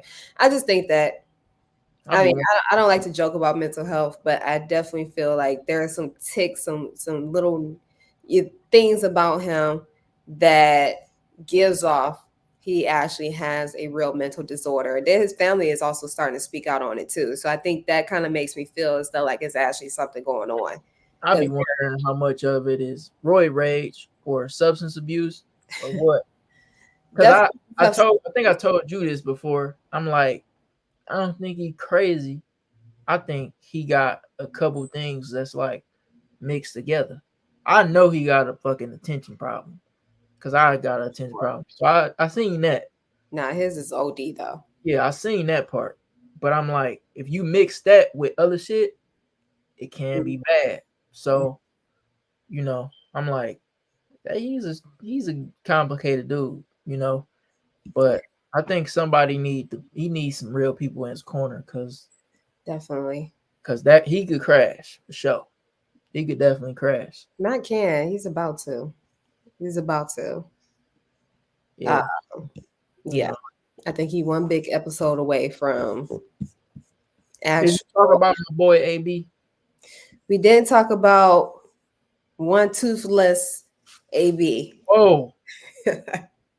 So I made a tweet, right? And that shit went viral. It was about Bronner. What did I say? It was like, let me find it real quick. It basically was somebody saying, God damn it. It was somebody saying something about he wasted his career or he's a wasted talent, right? Mm-hmm. And I just feel like people be having Bronner fucked up. Like, yeah, he didn't do what he could have did, but I don't like when people like act as if someone like didn't do anything. Like literally when I found out about him, he was a 2-time world champion. He was like 22. You know what I'm saying? 23, he was 3-time world champion. Not 3-time, 3 division. Well, no. Yeah, 3-time, my bad. And like he might not be fighting guy after guy, like big name after big name. Yeah, he might have lost to all those big names, but like you can't erase what he did, in the sport. I think he was like the second to be 4-time, the second youngest, my bad, to be 4-time 4 division. I keep 4 division champion, right? He was the second youngest after Oscar De La Hoya. And it's like every time I say that to somebody, they'd be like, well, it ain't, but they find a way to like shit on that. But it's like, you know how hard it is to be a champion at one. You feel me? Like, it don't matter if 2 of them was vacant. You had to still do enough to get in that position. You feel me? And I think a lot of people like look at Bronner's downfall or at post Madonna and just like see like some type of crash dummy. But it's like he did a lot of shit. You know what I'm saying? And in my tweet, I want to know how you feel about this, right? Because it was replying to somebody that said Adrian Bronner wasted God-given talent. I can't find sympathy for someone who could have had it all. We all grown-ups. We know our decisions affect our lives. There's levels to discipline that need to be addressed. And that was about Bronner, right? And I said, made millions, helped plenty along the way. He did. Maybe I could have worded this part right. Did enough early to be Hall of Fame. It is dramatic, right? Now, everybody had a problem with me saying he did enough early to be Hall of Fame, right? Okay. So it's like, and then somebody saying what he's saying in the comments. He struggled against Pillow Hands, Paulie, cherry picked those belts. Okay. But he got him. You feel me? He got him. And like I said, if you the second 4-time 4 division champion, you got guys like Arturo Gatti. Yeah, he beat a name, but Arturo Gotti's Hall of Fame, and you telling me Bronner don't have a chance? You feel me? Right. It's a few guys in the Hall of Fame that's like, okay, you telling me he can't be a Hall of Famer? Mm-hmm. So yeah, that went viral. I just wanted to know what you thought about that. Like, Well, in basketball, we have a saying, and it translates through other sports, all sports, that goes, hard work beats talent when talent doesn't work hard. yeah, Now, that I feel couldn't be more true about the situation with Bronner and with time, how what he's evolved into. Bronner's work ethic is not there. Hasn't been there for a very long time. Now, when he was capturing all these things, I I don't know what the work ethic was, but obviously there was talent there at that point of time. So maybe he had the work ethic and he had talent, or or he had the talent and the work ethic was just enough to, keep him ahead. But I feel as though maybe the question is, can we can we say that he just didn't have the work ethic and that's why he has gone down this rabbit hole that he's gone down, or should he have retired at an earlier age? Because I feel like he's been trying to fight back to get that pastime that has been, get back to who he was, versus, okay, you're here now and this is what's in front of you now. Like, I don't know. I feel like we're seeing the same things that we're seeing in Wilder in his last few fights is what we've been seeing in Broner. Can't let his hands go. His timing is off. Um, like he's just, the power isn't there. that's where I disagree. But I feel Is like people say, he didn't throw anything to get Blair Cobb's respect in that fight. Not a yeah, single thing earned his respect. And it was like he was still landing stuff, but it didn't matter. listen, I love AB, but this is where I gotta be honest. People say it was the work, it was the hard work. He didn't want to do the work. I think he worked hard in a lot of those fights he lost. I think he worked very hard, and I also Very think hard. I think he fucked up comparing himself too much to Floyd Mayweather. He was trying to live in his shadow a little. I mean, not live in his shadow. He was trying to become him too much to where it's kind of like now we seeing your flaws, and then he looking more funny in the light than he would have if he just was trying to be Adrian Bronner and not the next Floyd Mayweather. And yeah, he didn't have uh Floyd's work ethic, but And he did. he had terrible habits. Floyd Yeah, didn't have none of those habits. I'm gonna get to that. That's what I'm saying with the hard work. I don't think it was the hard work. I think it was more the partying, the alcohol, the he even admitted he was alcoholic, He's still struggling with that. I think it was less of him not wanting to do the work. I felt like he worked hard against, especially in the Mikey Garcia fight. I felt like he worked very hard in that fight. I mean, for before that fight, certain fights, I felt like he worked hard.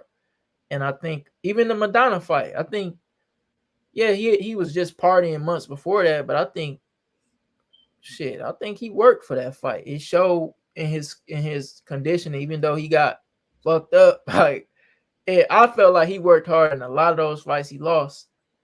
It's just that he was never what people thought he was. He never had the defense of Floyd Mayweather. He never, when he moved up, his power was never dynamite when he moved up to 47. I think people just didn't realize it was never that, to be honest. He was never a fighter who threw so many punches. Even if you watch his best performance, probably his best performance against DeMarco, he works in spurts. He worked when he want to work. He didn't just go out letting everything fly. I never thought he was a super busy guy, but when he got to that level where he couldn't do guys like he did DeMarco, when he got to the bigger guys, he couldn't bully everyone. Yeah, he looked different, but I don't think it was never the hard work. I think it was he got to a new level, a higher weight, and you seen and mix that with him drinking, him partying, him getting too caught up in the mix and him not he wasn't focused in a lot of those fights. Yeah, shit. Like I don't think it was the hard work. It was more the focus and everything else that you know Yeah. ruined it. I don't know. I feel like, right, you have to define what hard work is. Like somebody can look at hard work as, okay, he always in the gym, he putting in time, he hitting the heavy bag, sparring after sparring, he hitting the heavy bag, he doing conditioning, all those things. Yes, that's more physical though. Physical hard work, but are you also continuously training your mind, keeping your mind fresh? You got distractions. So now you have to me, is you got to double down even more. Like you got to Yeah, be even but more focused to make up for the times that you're distracted. And obviously, like to me, when you talk about working hard, like there's multiple layers to it, and it shows that he does not work hard. Even for the Blair Cobb fight, I mean, I wasn't in that training camp. Um, it seems as though people were saying he was working hard. He was working hard, but again, the physical attributes. What about the mental? Like, yeah, okay, preparing for that fight, like what were you doing specifically for the person that was going to be in front of you? What were you doing that, okay, your last couple of fights, you haven't been able to do this. So what are you like, how are you working on that? And I know with Calvin, he definitely was testing him, but at the same time, like he just really got with he's Calvin, only right? with him like 5 weeks. But Yeah. I'm not comparing the Blair Cobbs. I'm gonna get to the Blair Cobbs part, but I'm just saying like at the height of his career, I don't think it was the hard work. I think it was the focus and just everything else that he was doing. I felt like he was still working his ass off in those camps. You know, if he had the IQ of Floyd Mayweather, I felt like he probably would have beat Madonna, but he never had that IQ that people thought he had. He never had the defense people thought he had. And that's all I'm saying. Like he made the best of what he had. If you're not comparing it to Floyd Mayweather, he made the best of what he had. Not made the best. I won't say that. I'll take that I back. think you relied on what he had too Back much. back then for that time, you know. But against him in the Madonna fight, like I still gained a lot of respect for him in that fight. Like, a lot of people was when I went back to school because I was telling people about him, right? Mm-hmm. And I remember everybody was coming back like, "Your boy got his ass whooped," blah blah. And I gained respect for him in that fight because I'm like, damn, you've been giving out ass with him, but you could take one too. And I do wonder because I know a lot of people say that how much that affected his mental. That fight, if I'm not crazy about the let his hands go, but I do wonder the mental how that probably took a toll on him. Because that was a beating. He was trying to fight. He tried to go to war. He even hurt Madonna late, but it was like he took a lot in that fight. I do wonder how much that fight changed him though. But he was never the Floyd Mayweather. Back then, I thought that because I was a casual getting into boxing. But just looking back, he was never. So it was like people kind of was like having an expectation that they shouldn't have anyway. Just being a hundred. Yeah. But with all that being said, I still thought because of his experience, and I thought him walking around, I thought he was like kind of looking all right. I thought he was all right. He got in the ring looking fat. I'm like, what the fuck? Like you I over here thought making emotional parlays. no, it wasn't even emotional. Blair is not good to me. I'm gonna just keep it 100. He's still not good to me. But I Better than thought Bonner would have a little bit more in him. Like I'm gonna give you an example, right? If you seen the Jesse Vargas Adrian Bronner fight, he didn't win that, right? But I felt like that Bronner would have beat Blair. I'm gonna keep it 100. I felt like that Adrian Bronner would have beat Blair, but he wasn't that Adrian Bronner. He looked they did not look the same in there. Like he looked like he was fucking 40, and Blair looked 29. Like it was not it. Gee, like Blair is not good to me though. Like he almost and Bronner started turning it up too late in the fight. Like he started fighting in the 7th, then he started getting real busy late the last couple rounds. If you have been doing that, you probably would have won. But yeah, just scoring off points, I guess. Yeah, I don't what know. do you think? I'm gonna get back to the tooth part. Actually, let's get that part right now. Yeah, I got about 10 more minutes. I'm giving What y'all. was your reaction when he got dropped like that? I was I falling asleep for that fight. I feel like I was falling asleep, and I heard. Yeah. I wasn't shocked. I was not shocked. And yeah, I wasn't. I don't want to keep putting parlays on stuff because I want to just be able to enjoy the fights, right? Mm-hmm. But I had a parlay on this, right? So I was really even more mad. I'm like, when he got dropped, I'm like, I know the fuck you ain't about to get knocked out by Blair in the 2nd round, bro. I was like, Yeah. I know you ain't that washed. But then he He held on. put that guard up. Blair couldn't put him away. Our Thunder stayed up. And yeah, like he didn't have the speed he usually had. Well, obviously I didn't expect it to be like the old days, but he didn't have the speed, the timing. It just like nothing. It was like, bro, it was like watching a AB in his 40s. I'm like, damn, I And ain't never drinking. young. He's still hella young. Yeah. I ain't never drinking. AB's I don't. in his 20s, right? Like late 20s? No, he 34. Him and Blair is 34. 34? Blair looked like he was 8 years younger than him. Hey, I'm way off. Yeah, he turned 35 next month. And Okay. AB threatened his life. Yeah, like you love him. Playing with you. I'm not playing. Yeah. AB, please. Yeah, when he did that, all that, these niggas in to kill you right now. If I said so.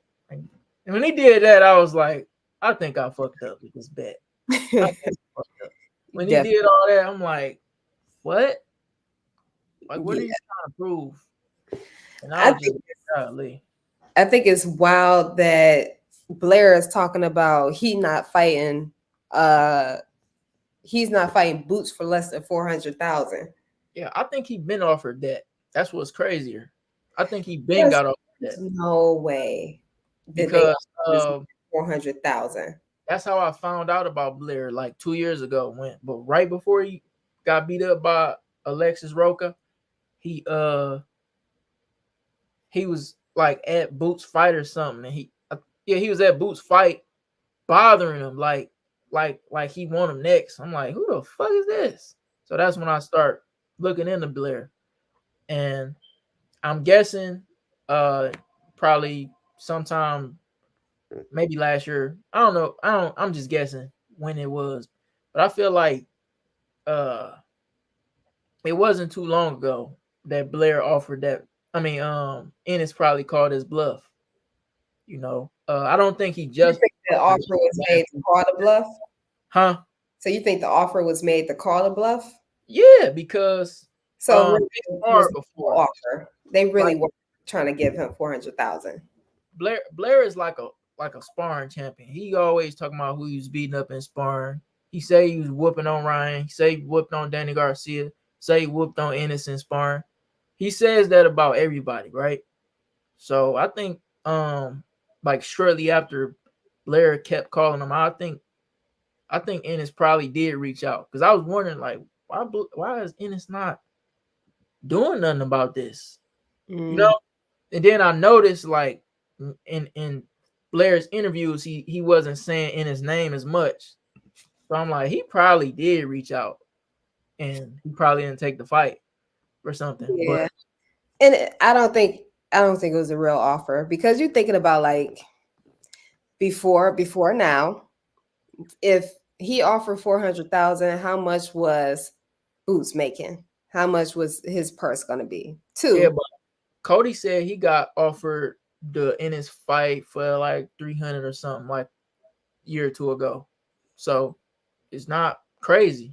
So it has to have been like a 50-50 split, something close to that, because I feel like because it could have been an IBF mandatory fight because he was Spence mandatory 3 years ago. So it could have been some shit like that. But it's not adding up to me. yeah, but either way, Blair would have got the shit beat out of him. And I'm gonna be honest, I think Rolly could beat Blair. I don't know if that's a bold take. No, but I think we should try to get that fight. I agree with that. But I will say, even though I don't think Blair so there's that. Even though I don't think Blair is that good, I was a little bit impressed with his defensive discipline. He was a little defensively responsible in his Bronner fight. Like I thought he was gonna be wild trying to put Bronner away, but he was taking his time. I will give him that. He was taking his time. And I didn't expect him to be as disciplined in his approach. He was just taking his time and trying to just win. And I don't think he was trying to because I done seen some fights where Blair looked crazy. Mm-hmm. His defense didn't look as crazy, Yeah,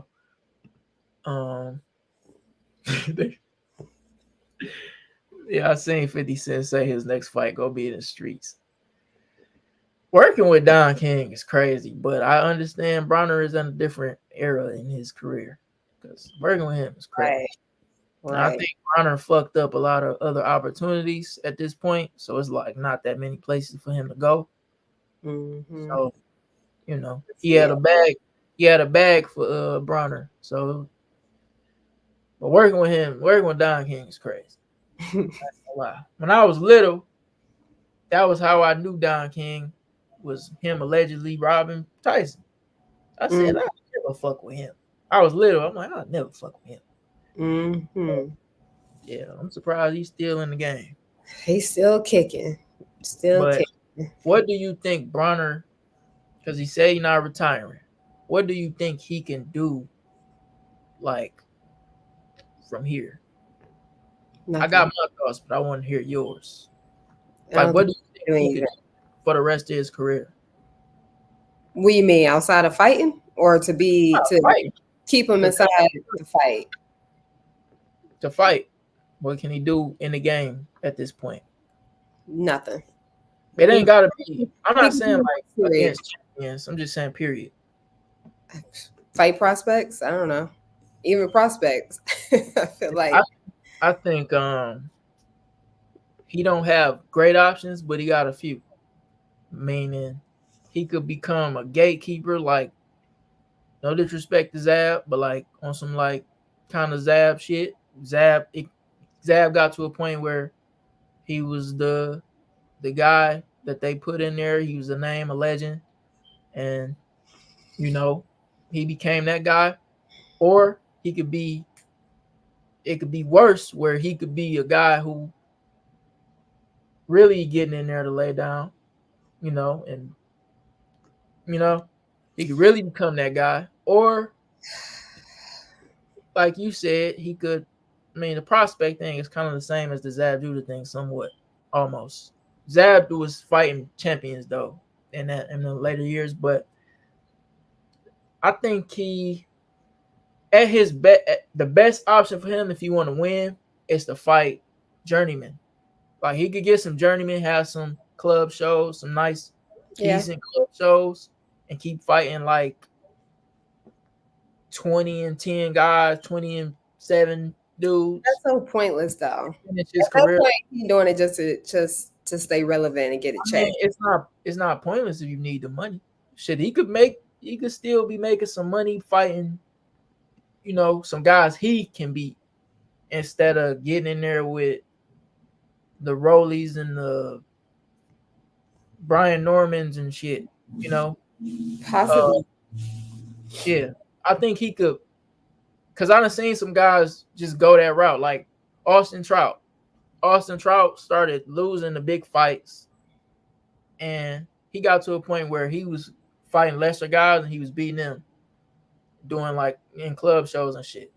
I don't know where he at. I think he just fought some bare knuckle shit, but Austin Trout got to the point where, he was just still active, getting some money. I think Bronner could do that.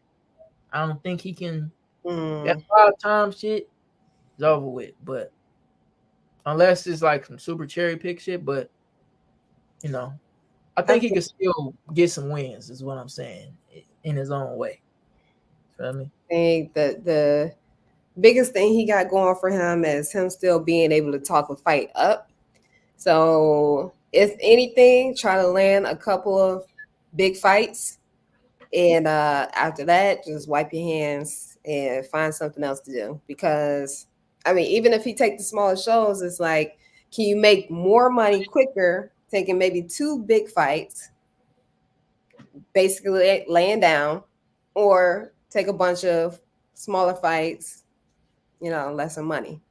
I don't know. I'm not paying to see AB.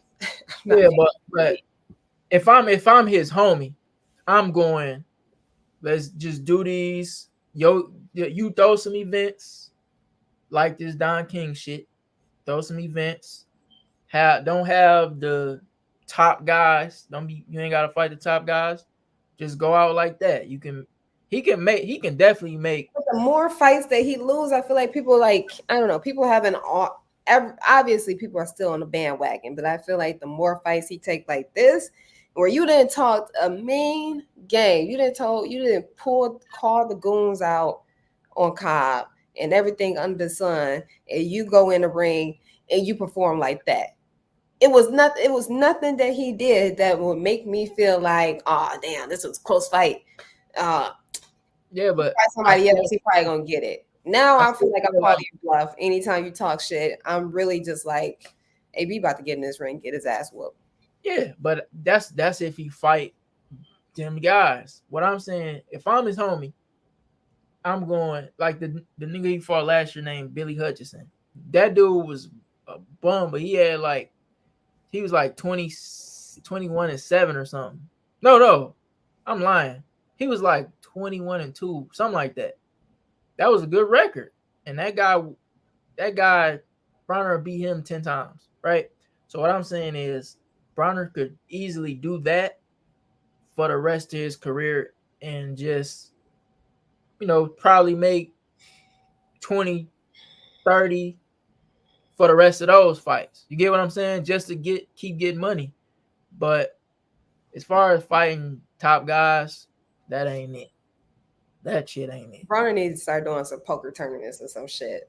I'd rather watch. Got gambling problems. He say he got gambling problems. Well, I think people will tune in and watch him play some poker than these fights. I don't know. He needs to find something else to do. If I was his homie, I'd have him fighting these gatekeepers. Just ride out like that. Yeah. Or you could crash out. 10 years, he gonna be able to fight Rolly. Crash out, fight Rolly. Crash out. Rolly gonna hurt him. Exactly. But if he go your way, he gonna crash out, fight Rolly or Brian or something. Yeah, he could make another $1 million doing that shit. But I wouldn't, as somebody that's a fan, I wouldn't want him to do that at all. Yeah. Be a trainer or join a training team. I don't know about training. Every great fighter, every good fighter is not a good trainer. Speaking of trainers, that was another thing. He would not be a good trainer. Maybe. Never know. Hell no. But how you gonna hold me accountable to do something that you wouldn't even do yourself? And depending on who he trained, he's seen him train. Bomac was about the laziest fighter in the world. Yeah, but Bomac got the IQ. Does AB have the IQ? Fuck yeah. Can he coach with this IQ? I'm saying I just said every great fighter can be a great trainer, but I don't rule it out for him. You feel me? I don't rule it out for him. We don't know. We ain't seen him try to train nobody. And to be honest, I think that was something that messed his career up too. He was with Mike Stafford forever. You know, rest in peace, Mike Stafford. And I feel like when you stay loyal to a trainer, and then you've been with them for 20 years, they show you everything they fucking know. It's like it's not that much growth. He tried to start working with other guys, but it was like kind of too late at that point. Like he tried to work with the other trainers, but he didn't already kind of like passed his prime already when he got on that. But at his peak, I felt like Mike Stafford, it got to a point where he could show him that much more than he was showing him, and it be like that for a lot of people. Like you don't be wanting to leave your trainer, but it'd be like, all right, bro, we didn't reach our peak. Feel me? But right, it be like that. all right. I am about to jump off. I definitely appreciate you coming on, talking boxing with me, breaking down some of these fights. Fight coming up this weekend. Let everybody know where they can find you at. Again, if they did not catch your social media handle. Follow me, Thrill Boxing on Instagram, Thrill Boxing on Twitter, Mike Thrill Baby on YouTube. I'm going to be dropping a new podcast soon. I ain't been dropping, but I'm going to start back real soon. Yeah, man. I got some merch dropping, all of that. But follow Thrill Boxing, y'all gonna be updated. And yeah, I might be back soon. We might, if you available, we probably could do another one soon. You feel me? For sure. When do you go live? I go live on Wednesdays at 7 p.m. See, I gotta get you got structure. I gotta give me some structure. You working on it, but you can catch all of his rants between Instagram and Twitter. Yeah. Especially Twitter. Did you get the Twitter? Nah, Instagram. Everything be on Instagram. Okay. Twitter too, but Thrill Boxing everywhere. All right. Well, I appreciate it. I am going to wrap up this show, and I'm going to catch you later. Okay. Good show. All right, guys. Like I said, every Wednesday, catch me live at 7 p.m. Eastern time. We recap fights that happen over the weekend, talk about what's going on the boxing scene, as well as previewing fights that are coming up in the following weekend and a little bit sooner. This weekend, we got Tank versus Frank. We got Benavidez. We got Gary coming back and making his return in the ring. We also got Super Real Matias taking on Liam Paro, and a lot of other guys that are going to be on these undercards that I'm going to be paying attention to. And next week, I'm going to chop it up with you guys and talk some more boxing, talk a recap as to what happened. You heard it from me. I got Tank winning this fight. I don't think that it goes the distance, but I think that this is going to be a more challenging fight than a lot of people are giving credit to. I'm looking forward to what Super Real Matias does, and if Liam Paro can force Matias to fight a different game. I don't think he will be able to do so, but if you guys come back next Wednesday, we'll talk about it and we'll wrap some more. Again, thank you for jumping on. If you joined us live, I appreciate it. If you are just now watching after the fact, I appreciate it. Make sure that you guys smash the like button, subscribe, and share with anybody else that you think will be interested in the content that I provide. Y'all stay safe, and as always, stay dangerous.